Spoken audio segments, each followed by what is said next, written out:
ಎಲ್ಲರಿಗೂ ನಮಸ್ಕಾರ. ಕೃಷ್ಣ ಅವತಾರದ ಕಥೆಯನ್ನು ಮತ್ತೆ ಮುಂದುವರಿಸ್ತಾ ಇದ್ದೀನಿ. ಸತ್ರಾಜಿತನ ಹತ್ರ ಇದ್ದಿದ್ದಂತಹ ಸ್ಯಮಂತಕಮಣಿ ಕಾಣೆಯಾಗಿರುತ್ತೆ. ಅದರ ಆರೋಪ ಕೃಷ್ಣನ ಮೇಲೆ ಬರುತ್ತೆ. ಏಕೆಂದರೆ ಅವನು ಆ ಮಣಿಯನ್ನು ನೀನು ಕೊಡಲೇಬೇಕು, ಅದು ಯಾದವರ ಉಪಯೋಗಕ್ಕೋಸ್ಕರ ಇಟ್ಕೋಬೇಕು, ಅದನ್ನು ಅಕ್ರೂರನಿಗೆ ಕೊಡೋಣ ಅಂತ ಹೇಳಿಬಿಟ್ಟು ಕೃಷ್ಣ ಸತ್ರಾಜಿತನಿಗೆ ಹೇಳಿರ್ತಾನೆ. ಅವನು ಒಪ್ಪಿರೋದಿಲ್ಲ. ಜೊತೆಗೆ ಅದನ್ನು ಸಾಕಷ್ಟು ಭದ್ರ ಕೂಡ ಮಾಡಿರ್ತಾನೆ. ಹಾಗಿದ್ದರೂ ಕೂಡ ಅದು ಕಳವಾಗಿರುತ್ತೆ. ಇನ್ನು ಒಂದು ದಿನ ಬೆಳಗ್ಗೆ ಏನಾಗಿರುತ್ತೆ, ಸತ್ರಾಜಿತ ತಮ್ಮ ಪ್ರಸೇನನನ್ನು ಎಲ್ಲೋ ಬೆಳಗ್ಗೆನೇ ಕಳಿಸಿರ್ತಾನೆ, ಯಾರು ನೋಡದೇ ಇರೋ ಸಮಯದಲ್ಲಿ. ಅದನ್ನು ಸತ್ಯಭಾಮೆ ನೋಡಿರ್ತಾಳೆ. ಅವಳಿಗೆ ಈಗ ಒಂದು ಅನುಮಾನ ಹುಟ್ಟುತ್ತೆ.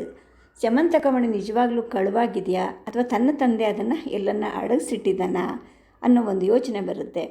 ಇನ್ನು ಯಾದವರೆಲ್ಲರ ಮುಂದೂ ಸತ್ರಾಜಿತ ಈ ಕೃಷ್ಣನೇ ಕಳ್ಳ ಅಂತ ಹೇಳಿಬಿಟ್ಟು ಆಪಾದನೆ ಹಾಕ್ತಾನೆ. ಆದರೆ ಕೃಷ್ಣ ಅದನ್ನು ಒಪ್ಕೊಳ್ಳೋದಿಲ್ಲ ಮತ್ತು ತುಂಬ ಜನ ಯಾದವರು ಕೂಡ ಅದನ್ನು ಒಪ್ಕೊಳ್ಳೋದಿಲ್ಲ. ಆಗ ಎರಡು ಗುಂಪುಗಳ ಮಧ್ಯೆ ಯುದ್ಧ ಆಗಬೇಕು ಅಂತ ಒಂದು ತೀರ್ಮಾನ ಆಗುತ್ತೆ. ಆಗ ಕೃಷ್ಣ ಎಲ್ಲರನ್ನು ಸಮಾಧಾನ ಪಡಿಸ್ತಾನೆ. ಸ್ವಲ್ಪ ಸಮಯ ಕೊಡಿ, ಸ್ಯಮಂತಕಮಣಿಯನ್ನು ನಾನು ಮತ್ತೆ ಹಿಂತಿರುಗಿ ತಂದೆ ತರ್ತೀನಿ. ಒಂದು ವೇಳೆ ನಾನು ಈ ಪ್ರಯತ್ನದಲ್ಲಿ ಸಫಲ ಆಗದೇ ಇದ್ದರೆ ನಾನು ಆತ್ಮಹತ್ಯೆ ಮಾಡ್ಕೊಳ್ತೀನಿ ಅಂಥೇಳಿ ಹೇಳ್ತಾನೆ. ಇನ್ನು ಈ ಕಡೆ ಸತ್ರಾಜಿತನ ಅರಮನೆಯಲ್ಲಿ ಸತ್ಯಭಾಮೆ ಕೂತಿರ್ತಾಳೆ. ಅವಳಿಗೆ ತನ್ನ ಕನಸಿನ ಲೋಕ ಎಲ್ಲ ಒಡೆದು ಹೋದಾಗ ಅನಿಸುತ್ತೆ. ಏಕೆಂದರೆ ಕೃಷ್ಣನನ್ನು ಇನ್ನು ಮದುವೆ ಆಗುವಂತಹ ಸಂಭವ ಇಲ್ಲವೇ ಇಲ್ಲ. ಆ ಆಸೆಯನ್ನು ಬಿಡಬೇಕು ಅಂತ ಅವಳಿಗೆ ಗೊತ್ತಾಗುತ್ತೆ. ಏಕೆಂದರೆ ಅವಳ ತಂದೆಯೇ ಕೃಷ್ಣನ ಮೇಲೆ ಯುದ್ಧಕ್ಕೆ ಹೊರಟಿರ್ತಾನೆ. ಅವನನ್ನು ತಡೆಯುವಂಥವ್ರು ಯಾವುದೂ ಇಲ್ಲ, ಅವಳಿಗೆ ಗೊತ್ತಿರುತ್ತೆ. ಅವಳ ತಂದೆ ಕಡೆವರೆಗೂ ಮತ್ತು ಕೃಷ್ಣನನ್ನು ತಮ್ಮ ರಕ್ಷಕ ಅಂತ ಭಾವಿಸಿರೋ ಯಾದವರೆಗೂ ಈಗ ಶಸ್ತ್ರಘರ್ಷಣೆ ಅನಿವಾರ್ಯ ಆಗಿಬಿಟ್ಟಿದೆ. ಒಂದು ಅಂತರ್ಯುದ್ಧನೇ ಆಗುತ್ತೋ ಏನೋ.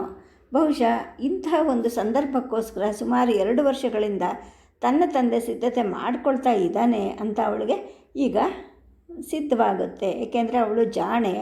2 ವರ್ಷಗಳಿಂದ ತನ್ನ ತಂದೆ ಮಾಡ್ತಿದ್ದಂತಹ ಚಟುವಟಿಕೆಗಳು ಅವಳಿಗೆ ಈ ಅನುಮಾನವನ್ನು ತರಿಸಿರುತ್ತೆ. ಎಲ್ಲಕ್ಕಿಂತ ಹೆಚ್ಚಿಗೆ ಅವಳಿಗೆ ಒಂದು ಸಂಕಟ ಆಗಿದ್ದೇನು ಅಂದರೆ, ತನ್ನ ಹಗಲು ಕನಸಲ್ಲಿ ಯಾರನ್ನು ಅವಳು ಪ್ರಭು ಅಂತ ಕರೀತಿದ್ಲೋ ಆ ಕೃಷ್ಣನಿಗೆ ಈಗ ಕಳ್ಳ ಅನ್ನೋ ಅಪವಾದ ಬರ್ತಾ ಇದೆ. ಅವನ ಒಳ್ಳೆ ಹೆಸರು ಕೆಡ್ತಾ ಇದೆ. ಯಾದವರು ಅವನನ್ನು ತಿರಸ್ಕರಿಸಿಬಿಟ್ರೆ ಮುಂದೇನು? ಇಂತಹ ನಿರಾಧಾರವಾದ ಅಪವಾದಕ್ಕೆ ಶ್ರೀಕೃಷ್ಣ ಗುರಿಯಾಗೋದು ಒಂದು ಭಯಂಕರವಾದ ಸಂಗತಿ ಅಂತ ಹೇಳಿಬಿಟ್ಟು ಯೋಚನೆ ಮಾಡ್ತಾಳೆ. ಪದೇ ಪದೇ ಯೋಚನೆ ಮಾಡ್ತಾನೇ ಇರ್ತಾಳೆ.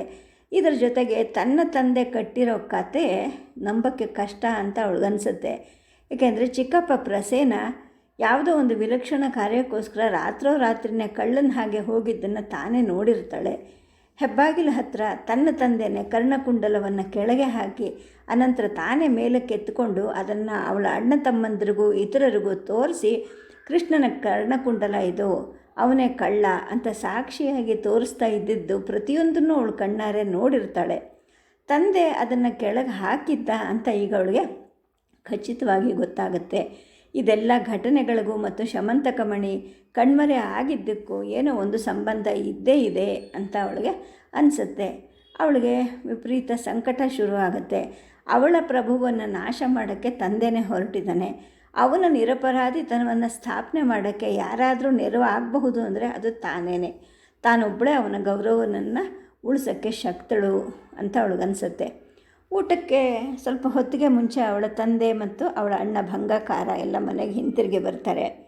ಇವಳ ತಂದೆ ಗೆದ್ದವನ ಹಾಗೆ ತನ್ನ ಹೆಂಡತಿಯರ ಹತ್ರ ಪ್ರತಿಯೊಂದು ಹೇಳ್ತಾ ಇರ್ತಾನೆ. ಹಿರಿಯರನ್ನು ಕರೆದಿದ್ದು ಹೇಗೆ, ತನ್ನ ಮನಸ್ಸಲ್ಲಿದ್ದಿದ್ದು ಹೇಗೆ ಹೇಳ್ದ, ಜನರು ಕೃಷ್ಣನನ್ನು ಕಳ್ಳ ಅಂತ ಕರೆದಿದ್ದು, ಸ್ಯಮಂತಕಮಣಿ ಸಿಕ್ತಿದ್ರೆ ಆತ್ಮಾಹುತಿ ಮಾಡ್ಕೊಳ್ತೀನಿ ಅಂತ ಕೃಷ್ಣ ಶಪಥ ಮಾಡಲೇಬೇಕಾಗಿ ಬಂದದ್ದು, ಇದೆಲ್ಲವನ್ನು ಹೇಳ್ತಾನೆ. ಅದು ಹೆಮ್ಮೆಯಿಂದ ಹೇಳ್ಕೊಳ್ತಾನೆ.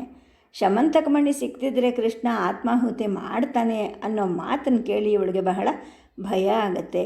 ಊಟಕ್ಕೆ ಅಂತ ಕೂತಾಗ ಒಂದು ತುತ್ತನ್ನು ಕೂಡ ನುಂಗ್ಲಿಕ್ಕಾಗಲ್ಲ. ಆಮೇಲೆ ವಿಶ್ರಾಂತಿಗಾಗಿ ಹೋಗ್ತಾಳೆ. ಕಣ್ಣು ಮುಚ್ಚೋಕ್ಕೂ ಕೂಡ ಅವಳ ಕೈಲಿ ಸಾಧ್ಯ ಆಗಲ್ಲ. ಇನ್ನು ಅವಳ ಹತ್ರ ಇದ್ದ ಬೆಕ್ಕು ಬೆಳಗ್ಗೆಯಿಂದ ಇವಳು ತನ್ನನ್ನು ಮುಟ್ಟಿಲ್ಲ, ತಟ್ಟಿಲ್ಲ, ಹತ್ತಿರ ಸೇರಿಸಿಲ್ಲ ಅಂತ ಹೇಳಿಬಿಟ್ಟು ಅದನ್ನು ದೂರೋ ಹಾಗೆ ಮಿಯಾವ್ ಮಿಯಾವ್ ಅಂತ ಅವಳನ್ನು ಹಿಂದೆ ಮುಂದೆ ಓಡಾಡಿಸ್ತಾ ಇರುತ್ತೆ. ಆಗ ಅವಳಿಗೆ ಸಿಟ್ಟು ಬರುತ್ತೆ. ಅದನ್ನು ಹಾಸಿಗೆಯಿಂದ ಕೆಳಗೆ ದಬ್ಬ ಬಿಡ್ತಾಳೆ. ಆ ಊರಿಗೆ ತನ್ನ ಯಜಮಾನಿಯ ಮನಸ್ಸು ಚೆನ್ನಾಗಿ ಗೊತ್ತಾಗ್ತಿರುತ್ತೆ. ಇವಳಿಗೇನೋ ಸಂಕಟ ಆಗಿದೆ ಅಂತ ಅರಿತುಕೊಳ್ಳುತ್ತೆ. ತನ್ನ ಹಿಂಗಾಲಿನ ಮೇಲೆ ನಿಂತು ಮುಂಗಾಲನ್ನು ಭಾಮೆಯ ಮುಖದ ಹತ್ತಿರ ಇಟ್ಟು ಹಾಸಿಗೆ ಮೇಲೆ ಕುರುಗುಟ್ಟುತ್ತೆ. ಅಂದರೆ ತಾನು ಅವಳಿಗೆ ಸಹಾಯಕನಾಗಿ ಇದ್ದೀನಿ ಅಂತ ಹೇಳಿಬಿಟ್ಟು ಒಂದು ರೀತಿಯ ಸಹಾನುಭೂತಿಯನ್ನು ಕೂಡ ತೋರಿಸುತ್ತೆ. ಆ ಸಮಯದಲ್ಲಿ ಸತ್ಯಭಾಮೆಯ ಮುಖ ಕಂಬನಿಯಿಂದ ತೊಯ್ದು ಹೋಗಿರುತ್ತೆ. ತನ್ನ ಸಂಕಟವನ್ನು ಹಂಚಿಕೊಳ್ಳೋಕ್ಕೆ ಬೆಕ್ಕು ಮಾಡ್ತಿದ್ದ ಪ್ರಯತ್ನವನ್ನು ಅವಳು ನೋಡ್ತಾಳೆ. ಹಾಸಿಗೆ ಮೇಲಕ್ಕೆ ಅದನ್ನು ಎತ್ಕೊಂಡು ಎದೆಗೆ ಅವಚ್ಕೊತಾಳೆ. ಊರಿ, ಈಗ ನನಗಿರೋದು ನೀನೊಬ್ಬಳೇ ಅಮ್ಮ, ಇಲ್ಲದೇ ಇದ್ದರೆ ನನ್ನ ಪಾಲಿಗೆ ಇಡೀ ಲೋಕನೇ ಶೂನ್ಯ ಅಂತ ಹೇಳಿಬಿಟ್ಟು ಪಿಸು ಮಾತಲ್ಲಿ ಹೇಳ್ತಾಳೆ. ಇನ್ನು ಅವಳ ಒಂದು ಮನೆಯಲ್ಲಿ ಒಬ್ಬಳು ಮೂಗಿ ಅಂತಕ್ಕಂಥ ಒಬ್ಬ ನಾಗಸ್ತ್ರೀ ಇರ್ತಾಳೆ. ಅಂದರೆ ಆಕೆ ಹೆಸರೇ ಮೂಗಿ ಅಂತ. ಇವಳ ತಾಯಿ ಸತ್ತ ನಂತರ ಇವಳನ್ನು ಸಾಕಿ ಸಲಹಿ ಬೆಳೆಸಿದ್ದಂತಹ ಸಾಕು ತಾಯಿಯವಳು.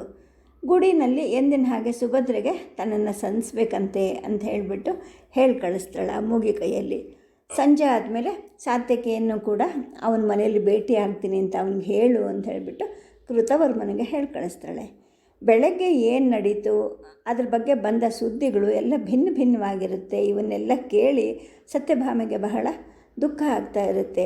ಸುದ್ದಿಯಲ್ಲಿ ವಿವರಗಳು ಬೇರೆ ಬೇರೆ ಇರುತ್ತೆ, ಎಲ್ಲದರಲ್ಲೂ ಬಹಳ ಉತ್ಪ್ರೇಕ್ಷೆ ಇದೆ ಅಂತ ಅವಳಿಗನ್ನಿಸ್ತಿರುತ್ತೆ. ಇನ್ನು ಪಟ್ಟಣಕ್ಕೆ ಹಿಂತಿರುಗಿದ ಸೇವಕರು, ಗೆಳೆಯರು, ಬಂಧುಗಳು ಎಲ್ಲರೂ ಬೇರೆ ಬೇರೆ ಸುದ್ದಿಗಳನ್ನು ತರ್ತಾರೆ. ದ್ವಾರಕೆಯಲ್ಲಿ ಹೆಚ್ಚು ಉದ್ರೇಕ ಆಗಿದೆ. ಅಲ್ಲಲ್ಲಿ ಆಯುಧ ಹಿಡ್ಕೊಂಡಿರೋ ಗುಂಪುಗಳಲ್ಲಿ ಘರ್ಷಣೆಗಳು ಕೂಡ ನಡೀತಾ ಇದೆ. ಕೃಷ್ಣನನ್ನು ಕಳ್ಳ ಅಂತ ನಿಂದನೆ ಮಾಡಿದ್ದಕ್ಕೆ ಅವಳ ತಂದೆ ಮೇಲೆ ಯಾದವರಿಗೆ ಸಿಟ್ಟು ಬಂದಿದೆ. ಶಮಂತಕಮಣಿಯನ್ನು ಕೃಷ್ಣ ಕದೀತಾನೆ ಅಂತ ಅವ್ರು ಯಾರೂ ನಂಬಿರೋದಿಲ್ಲ. ಜೊತೆಗೆ ಕೃಷ್ಣ ಮಾಡಿರೋ ಆತ್ಮಾಹುತಿಯ ಶಪಥ ಇದನ್ನು ಕೇಳಿ ಎಲ್ಲರಿಗೂ ಕಸಿವಿಸಿ ಆಗಿರುತ್ತೆ. ಹಸ್ತಿನಾಪುರಕ್ಕೆ ಕೃಷ್ಣನ ಜೊತೆಯಲ್ಲಿ ಹೋಗಿದ್ದ ಅತಿರಥರು ಸಭೆ ಸೇರಿರ್ತಾರೆ. ಆ ಸಭೆ ಬಹಳ ಬಿಸಿ ಬಿಸಿಯಾಗಿರುತ್ತೆ. ಏಕೆಂದರೆ ಯಾದವರ ಅರಸುತನವನ್ನು ಗಳಿಸೋಕ್ಕೋಸ್ಕರ ತನ್ನ ತಂದೆ ಏನೋ ಪಿತೂರಿ ಮಾಡ್ತಾ ಇದ್ದಾನೆ ಅಂತ ಭಾಮೆಗೆ ಅನಿಸುತ್ತೆ. ನಡೆದಿದ್ದನ್ನೆಲ್ವ ಹೇಳು ಅಂದ್ಬಿಟ್ಟು ತನ್ನ ಅಣ್ಣ ಭಂಗಕಾರನನ್ನು ಕೇಳ್ತಾಳೆ. ಅವನು ಕೂಡ ತಂದೆ ಹೇಳಿದ್ದನ್ನೇ ಹೇಳ್ತಾನೆ. ಆದರೆ ಆಗ ಪರಿಣಾಮಗಳು ಬೇರೆ ಆಗುತ್ತೆ. ಭಂಗಕಾರ ಹೇಳ್ತಿರ್ತಾನೆ, ಹಿರಿಯರು ಕೃಷ್ಣನ ಮೇಲೆ ತಮ್ಮ ತಂದೆ ಹೊರಿಸಿದ್ದ ನಿಂದೆಯನ್ನು ಒಪ್ಪಲಿಲ್ಲ. ದೊರೆ ಕೃಷ್ಣನ ವಿಷಯದಲ್ಲಿ ವಿಶೇಷ ಪ್ರೀತಿಯನ್ನು ತೋರಿಸ್ದ. ಹೆಂಗೆ ಗೊತ್ತಾಯ್ತದು ಅಂತಂದರೆ, ಯಾವಾಗಲೂ ಬೃಹದ್ಬಲನ ಹೆಗಲಿನ ಮೇಲೆ ಕೈ ಊರ್ಕೊಂಡು ಕೈಸಾಲೆಗೆ ಬರ್ತಿದ್ದವನು ಈಗ ತನ್ನ ರೂಢಿಯನ್ನು ಬಿಟ್ಟು ಕೃಷ್ಣನ ಹೆಗಲ ಮೇಲೆ ಕೈ ಇಟ್ಕೊಂಡು ಬಂದ. ಅಂದರೆ ತಮ್ಮ ತಂದೆ ಕೃಷ್ಣನ ಮೇಲೆ ಹೊರಿಸಿರೋ ಅಪವಾದವನ್ನು ತಾನು ನಂಬೋದಿಲ್ಲ ಅಂತ ತೋರಿಸ್ಲಿಕ್ಕೆ ಹಾಗೆ ಮಾಡಿರಬಹುದು ಅಂತ ಹೇಳಿಬಿಟ್ಟು ಭಂಗಕಾರ ಹೇಳ್ತಾನೆ. ಇನ್ನು ಸತ್ಯಕನ ಸ್ವಭಾವ, ಅವನ ಮಾತು ಸ್ವಲ್ಪ ಒರಟು ಅಂತ ಭಂಗಕಾರ ಹೇಳ್ತಾನೆ. ಕೃಷ್ಣನ ಮೇಲೆ ಅವನ ತಂದೆ ಹೊದಿಸಿರೋ ನಿಂದನೆ ಸುಳ್ಳು ಅಂತ ಜನಕ್ಕೆ ಹೇಳಿರ್ತಾನೆ. ಕೃಷ್ಣ ಆತ್ಮಾಹುತಿಯ ಶಪಥ ಮಾಡಿದ ತಕ್ಷಣ ಜನರ ಮನಸ್ಸಿನ ಮೇಲೆ ಭಯಂಕರವಾದ ಭೀತಿ ಗೌರವಗಳ ಛಾಯೆ ಹುಟ್ಕೊಂತು. ಕೃಷ್ಣನ ಆತ್ಮಾಹುತಿಯ ಭೀಕರ ಚಿತ್ರ ಅವಳ ಕಣ್ಣಿಗೆ ಕಟ್ಟಿದಂಗೆ ಅನಿಸುತ್ತೆ. ಪ್ರೀತಿ ಜ್ಞಾನಗಳನ್ನು ಸದಾ ಮಿನುಗಿಸ್ತಿದ್ದಂತಹ ಆ ಕಣ್ಣುಗಳು ಎಂತೆಂದು ಮುಚ್ಕೊಂಡು ಬಿಟ್ವಾ. ಯಾರು ನೋಡಿದ್ರೂ ಸಂತೋಷದಿಂದ ಎದ್ದು ಕುಣಿತಿದ್ದ ಅವನ ಮುಗುಳುನಗೆಯ ಮೋರೆ ಇನ್ಮೇಲೆ ತಣ್ಣಗೆ ನಿಶ್ಚಲ ಆಗೋಗುತ್ತಾ. ಎಷ್ಟು ಘನಗಂಭೀರದವನು, ಎಷ್ಟು ಮೌನವಂತ, ಮಾನವಂತ, ಎಷ್ಟು ಬಲಿದ್ರ ದೃಢ ಆಕೃತಿ ಅವನು. ಇಂಥವನು ಚಿತೆಯ ಬೆಂಕಿ ನಾಲ್ಗೆ ಮೇಲೆ ಕಳೆಗುಂದಿ ನಿಶ್ಚಲ ಆಗಿ ಮಲಗಿಬಿಡ್ತಾನ ಅಂತ ಈ ಥರ ನಾನಾ ಯೋಚನೆಗಳು ಭಾಮೆಯ ತಲೆಯಲ್ಲಿ ಬಂದು ಹೋಗುತ್ತವೆ. ಇನ್ನು ದ್ವಾರಕೆಯಲ್ಲಿ ಎಲ್ಲ ಗಂಡಸರು, ಹೆಂಗಸರು, ಮಕ್ಕಳು, ಮುಖ್ಯವಾಗಿ ತಾಯಿ ದೇವಕಿ, ರುಕ್ಮಿಣಿ, ಶೈಬ್ಯೆ, ಸುಭದ್ರೆ ಇವರೆಲ್ಲ ಶಮಂತಕ ಸಿಕ್ಕದಿದ್ದರೆ ಕೃಷ್ಣ ಆತ್ಮಾಹುತಿ ಮಾಡ್ತಕ್ಕಂಥ ಪ್ರಸಂಗವನ್ನು ನೆನೆದು ನಡಗಿಬಿಟ್ಟಿರ್ತಾರೆ. ಅವಳ ತಂದೆ ಮೂರ್ಖನೇ ಅಲ್ಲ, ಮಣಿ ಸಿಕ್ಕದೇ ಇರೋ ಹಾಗೆ ಸಾಕಷ್ಟು ಎಚ್ಚರ ವಹಿಸಿರ್ಬೇಕವನು. ಪ್ರತಿ ತಿಂಗಳು ಭಗವಾನ್ ಸೂರ್ಯನನ್ನು ಪೂಜೆ ಮಾಡಲಿಕ್ಕೆ ಅಂದ್ಬಿಟ್ಟು ಎಲ್ಲೋ ದೂರದ ಕಾಡಿಗೆ ಹೋಗಿ ಅವನು ಅಲ್ಲಿಂದ ಮತ್ತಷ್ಟು ಬಂಗಾರವನ್ನು ತರ್ತಾ ಇದ್ದ. ಈಗ ಆ ಕಾಡಿಗೆ ಚಿಕ್ಕಪ್ಪ ಪ್ರಸೇನನ್ನು ಕಳಿಸ್ಕೊಟ್ಟಿರಬೇಕು ಅಂತ ಹೇಳ್ಬಿಟ್ಟು ಅವಳಿಗೆ ಬಹಳ ನಂಬಿಕೆ ಬರುತ್ತೆ. ಕನಸಿನಲ್ಲೂ ಮನಸ್ಸಿನಲ್ಲೂ ಕೂಡ ಸದಾ ಪ್ರಭು ಪ್ರಭು ಅಂತ ತಾನು ಕರೆದ ಕೃಷ್ಣನನ್ನು ಕಾಪಾಡಲಿಕ್ಕೆ ತನ್ನ ಕೈಯಲ್ಲಿ ಏನು ಮಾಡೋಕ್ಕಾಗ್ತಿಲ್ವಲ್ಲ ಅಂತ ನೋವು ಪಟ್ಕೊತಾಳೆ. ಆಗ ಅವಳ ಸಾಕು ತಾಯಿಯ ಮೂಗಿ ಅಲ್ಲಿಗೆ ಬರ್ತಾಳೆ. ಅವಳು ಹೇಳ್ತಾಳೆ, ಗೋವಿಂದನನ್ನು ಕಳ್ಳ ಅಂತ ನಿಂದಿಸಿದ್ನಲ್ಲ, ಆ ದುಷ್ಟ ಸತ್ರಾಜಿತನ ಮಗಳು ಸತ್ಯ, ಅವಳನ್ನು ನೋಡೋಕ್ಕೆ ನನಗೆ ಇಷ್ಟ ಇಲ್ಲ, ನಾನು ಬರಲ್ಲ ಅಂತ ಹೇಳಿ ಕಳಿಸಿರ್ತಾಳೆ. ಈ ಮಾತನ್ನು ಕೇಳಿ ಸತ್ಯಭಾಮೆಗೆ ಬಹಳ ನೋವಾಗುತ್ತೆ. ಇನ್ನು ಸೂರ್ಯ ಮುಳುಗೋ ಹೊತ್ತಿಗೆ ಸಾತ್ಯಕಿ ಜೊತೆಗಾದರೂ ಮಾತಾಡೋಣ ಅಂತ ಕೃತವರ್ಮನ ಮನೆಗೆ ಹೋಗ್ತಾಳೆ. ಅಲ್ಲಿ ತನ್ನ ಮನೆ ಸಾಕ್ಷಾತ್ ನರಕ, ತನ್ನ ತಂದೆ, ಅವನು ಸುಳ್ಳ, ಮಲತಾಯಂದಿರು ಮತ್ತು ತಂಗಿಯರು, ತಮ್ಮಂದರು ಎಲ್ಲರನ್ನು ದ್ವೇಷ ಮಾಡ್ತೀನಿ ಅಂತ ಹೇಳ್ಬಿಟ್ಟು ಎಲ್ಲ ಹೇಳ್ತಾಳೆ. ಆದರೆ ಈ ಸುಳ್ಳನ್ನು ಇವರೆಲ್ಲ ನಂಬಿದ್ರಲ್ಲ, ಭಂಗಕಾರ ಕೂಡ ತಂದೆ ಕಥೆಯನ್ನು ಒಪ್ಪಿದ್ನಲ್ಲ ಅಂತ ಹೇಳ್ಬಿಟ್ಟು ಪ್ರತಿಯೊಂದು ಹೇಳಕ್ಕೆ ಹೋಗ್ತಾಳೆ. ಆದರೆ ಕೃಷ್ಣನ ಪರವಾಗಿ ಒಂದು ಮಾತನ್ನು ಹೇಳಲಿಲ್ಲ ಇವರ್ಯಾರೂ. ಕೃಷ್ಣನನ್ನು ತಾನು ಕಾಪಾಡಬಹುದು, ಆದರೆ ತಾನೊಬ್ಬಳು ಹೇಳಿ ಅಂತೇಳೆಲ್ಲ ಹೇಳ್ತಾಳೆ. ಸಾತ್ಯಕಿ ಜೊತೆ ಮಾತಾಡಿ ಮನೆಗೆ ಹಿಂತಿರುಗಿದ ಮೇಲೆ ಅವಳು ಒಂದು ನಿರ್ಧಾರಕ್ಕೆ ಬಂದಿರ್ತಾಳೆ. ಕೊನೆಯ ಹೆಜ್ಜೆ ಹಾಕೋಕ್ಕೂ ಮುಂಚೆ ಪ್ರಭುವಿಗೆ ಒಂದು ಅಂತಿಮವಾಗಿ ಬೀಳ್ಕೊಳ್ಳೋ ಸಂದೇಶವನ್ನು ಕಳಿಸ್ಬೇಕು ಅಂತ ಅಂದ್ಕೊಂಡು ಸುಭದ್ರೆ ಹಿಂದೆ ಒಂದು ಸಲ ಹೇಳ್ಕೊಟ್ಟಿದ್ದ ಹಾಡನ್ನು ಹಾಡ್ಕೊತಾಳೆ. ಆಗ ಕೃಷ್ಣನ ಈಗಿನ ಪರಿಸ್ಥಿತಿನಲ್ಲಿ ಒಬ್ಬ ವೀರನಾರಿ ಆಗಿದ್ದವಳು ಏನು ಹಾಡಬಹುದು ಅಂತಹ ಹಾಡನ್ನು ಮತ್ತೆ ಮತ್ತೆ ಹೇಳ್ಕೊಳ್ತಾಳೆ. ಎಲ್ಲ ಒಂದು ಮುಗಿಸಿದ ನಂತರ ತನ್ನ ಸಾಕು ತಾಯಿ ಮೂಗಿನ ಕರೀತಾಳೆ. ಈಗಲೇ ಸುಭದ್ರೆ ಹತ್ರಕ್ಕೆ ಹೋಗ್ಬಿಟ್ಟು ನಾನು ಹೇಳಿದ ಪ್ರತಿಯೊಂದು ಮಾತನ್ನು ಅವಳಿಗೆ ಹೇಳು, ಒಂದು ಮಾತು ಮರಿಬೇಡ, ಹಾಗೆ ಒಂದನ್ನು ನೀನು ಬದಲಾಯಿಸಿ ಹೇಳಬೇಡ ಅಂಥೇಳಿ ಹೇಳ್ತಾಳೆ. ಇವಳು ಅಳ್ತಾ ಇದ್ದದ್ದನ್ನು ನೋಡಿ ಆ ಮೂಗಿಗೂ ಕೂಡ ದುಃಖ ಆಗುತ್ತೆ. ಅವಳು ಅಳ್ತಾ ಇರ್ತಾಳೆ. ಹೇಳ್ತಾಳೆ, ಆಯಿತು ನೀನೇನು ಹೇಳಿದ್ರೆ ಹಾಗೆ ಮಾಡ್ತೀನಿ ಅಂತ ಹೇಳಿಬಿಟ್ಟು. ಆಗ ಸುಭದ್ರೆ ಆ ಒಂದು ವೀರಗೀತೆ ಏನಿರುತ್ತೆ ಅದರಲ್ಲಿ ಇದ್ದ ಹಾಡುಗಳಿಗೆ ಇನ್ನಷ್ಟು ಹಾಡುಗಳನ್ನು ಸೇರಿಸಿ ಹೇಳ್ತಾಳೆ. ಅಂದರೆ ವಿಷದ ನಾಲಿಗೆಯ ಬೆಂಕಿ ತುದಿಯ ಬಾಣಗಳಿಂದ ನಿನ್ನ ಹೆಸರನ್ನು ಯಾರನ್ನು ಕೆಡಿಸೋಕ್ಕೆ ಪ್ರಯತ್ನ ಮಾಡಿದ್ರೆ ನನ್ನ ಎದೆ ತೆರೆದು ನಿನ್ನೆದುರು ನಿಂತ್ಕೊಳ್ತೀನಿ. ಆ ಬಾಣಗಳನ್ನು ಸ್ವಾಗತಿಸ್ತಾ ಉರಿಯೋ ಬೂದಿಯ ಕಂಬದ ಹಾಗೆ ನಿನ್ನ ಕಾಲ ಹತ್ರ ನಾನು ಬೂದಿಯಾಗಿ ಹೋಗ್ತೀನಿ. ನೀನು ಪ್ರೀತಿಯಿಂದ ನನ್ನನ್ನು ಅಪ್ಪಿಕೊಂಡು ನಿನ್ನ ತೋಳುಗಳಿಗೆ ಆ ಬೂದಿಯನ್ನು ಬಳಕೋ, ಆ ಬೂದಿ ನಿನ್ನನ್ನೇ ಕಚ್ಕೊಳ್ಳುತ್ತೆ.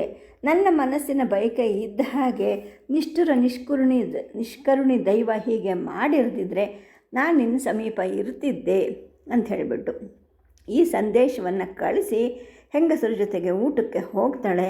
ಸೇರಿದಷ್ಟನ್ನು ಊಟ ಮಾಡ್ತಾಳೆ. ಆದರೆ ಅವಳು ಹೋಗೋದು ನಿದ್ದೆ ಮಾಡಲಿಕ್ಕಲ್ಲ. ಮಧ್ಯರಾತ್ರಿ ಆಗತ್ತೆ. ಎಲ್ಲರೂ ಗಾಢ ನಿದ್ದೆಯಲ್ಲಿ ಮುಳುಗಿಬಿಟ್ಟಿರ್ತಾರೆ. ಈ ಸತ್ಯಭಾಮೆ ಹಾಸಿಗೆಯಿಂದ ಹೇಳ್ತಾಳೆ. ಒಬ್ಬ ದಾಸಿಯ ಹಾಗೆ ವೇಷವನ್ನು ಬದಲಾಯಿಸ್ಕೊಳ್ತಾಳೆ. ಊರಿಯನ್ನು ಕೂಡ ಎತ್ಕೊಳ್ತಾಳೆ. ಅದು ಮಿಯಾವ್ ಅಂದರೆ ಅಂತ ಹೇಳಿಬಿಟ್ಟು ಅದಕ್ಕೆ ಸನ್ನೆ ಮಾಡ್ತಾಳೆ. ಮಿಯಾವ್ ಅನ್ನಬೇಡ ಅಂತ ಹೇಳಿಬಿಟ್ಟು ಆಮೇಲೆ ಅದರ ಬಾಯಿ ಮೇಲೆ ಕೈಯನ್ನು ಇಟ್ಟು ಮುಚ್ಚಿಕೊಂಡು ಕತ್ತಲೆ ಗರ್ಭದಲ್ಲಿ ಎಲ್ಲೋ ಒಂದು ಕಡೆ ಕರಗಿ ಹೋಗ್ತಾಳೆ. ಸದ್ಯಕ್ಕೆ ಕಥೆಯನ್ನು ನಿಲ್ಲಿಸಿರ್ತೀನಿ. ನಮಸ್ಕಾರ.